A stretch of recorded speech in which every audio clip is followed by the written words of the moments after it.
ఇక మా అక్క వాళ్ళ బావి దగ్గరికి వచ్చినాం మేము.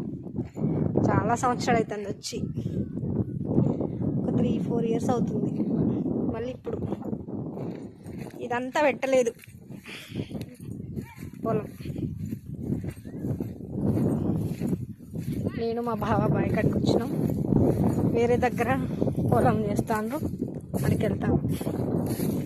ఇది కనపడేది అక్క వాళ్ళది, కానీ ఈసారి చేయలేదు, వదిలిపెట్టిండు. వాటర్ అక్కడ బావి చూపించాను కదా ఇందాక, బావి నుండి వాటర్ పైప్ నుండి మళ్ళీ అక్కడ దాకా వెళ్తాయి అన్నమాట. అక్కడ వదిలిపెట్టిళ్ళు. వెంటనే చేస్తే పంట మంచిగా రాదని ఒకసారి చేసినాక వదిలిపెట్టి మళ్ళీ ఈసారి వేస్తారంట. ఈసారి ఇక్కడ వేస్తున్నారు. చల్లుతున్నాడు. ఏం చల్లుతాడు బావ? ఆయన ఒడ్డు చల్లుతున్నారు. దాన్ని ఏమంటారు బావ? ఆయన చల్లే దాన్ని ఏమంటారు? మొలక చల్లుతున్నారు ఫ్రెండ్స్. అప్పుడు నాటేసేవాళ్ళు కదా, ఇప్పుడు మొలక చల్లుతున్నారు. నాట్ల కూలి ఎక్కువ అవుతుంది అనేసి, పెట్టుబడులు ఎక్కువ అవుతున్నాయి అనేసి ఇప్పుడు మొలక చల్లిస్తున్నారు. చూడండి ఫ్రెండ్స్, అది నారు. వేరే దానికి ఇంకా 2 ఎకరాల కన్నా పోసారు. అక్కడ గొర్రెలు వచ్చినాయి చూడండి. ఎట్లయినా పల్లెటూరు ఎంత బాగుంటుంది ఫ్రెండ్స్, చల్లగా వాతావరణం కూడా బాగుంటుంది.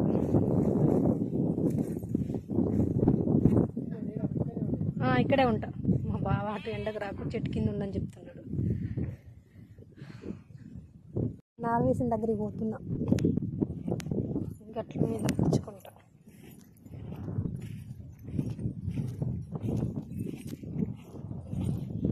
చూడండి పచ్చగా ఎట్లుంది ఫ్రెండ్స్. ఇది ఇంకొక 2 ఎకరాలకు అన్నట్టు. ఇది వేరే వడ్లు అంట. మా బావ అక్కడ కూర్చున్నాడు.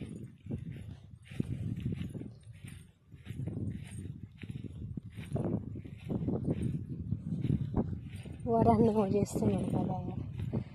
గండి పెడతాడు ఇంట్లో వాటర్ అండ పోవడానికి. ఫ్రెండ్స్ మొలక జల్లుతాడు. బాగా గండి తీస్తుండు.